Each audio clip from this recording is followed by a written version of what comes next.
দাদা, ভাত বাড়া হয়ে গেছে, খেতে এসো। হ্যাঁ আসছি রে দাদা। ঠিক আছে ভাইয়া। বাবা বাহ, আমার খাওয়াটা কি গুছিয়ে দিয়েছিস রে? গুছিয়ে দিয়েছি, পেট ভরে খাবে, মন ভরে খাবে, একটুও পাবেন না। একদম। ডাল ভাত আর কি করেছে? মাংস, বাবা মাছ, মাংস দিয়েই খেতে হবে। লেগ পিসটা আমার লাগবেই। মাছ খাবো না, মাংসই খাবো। লেগ পিস উফ, লেগ পিস দিয়েই খেতে হবে। দাদা, বল। মাংস তোমার বাটি করে দিলাম।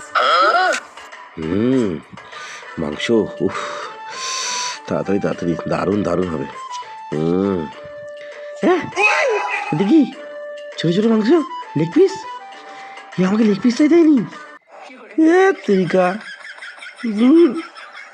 লেগ পিস কি যে করি? চাইবো? সবাই আছে, কেমন ভাববে? এই বৈশাখীটা না, উফ, হায়রে আমার লেগ পিস, চেয়েই ফেলি। দূর, লেগ পিস কই? পিসির পাত ফাঁকা। ওরে বৈশাখী, লেগ পিস নিলি আমাকে না দিয়ে।